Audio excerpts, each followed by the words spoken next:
قل يا عبادي الذين أسرفوا على أنفسهم لا تقنطوا من رحمة الله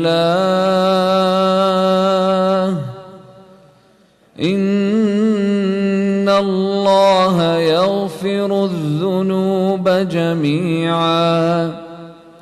إنه هو الغفور الرحيم وأنيبوا إلى ربكم وأسلموا له من قبل أن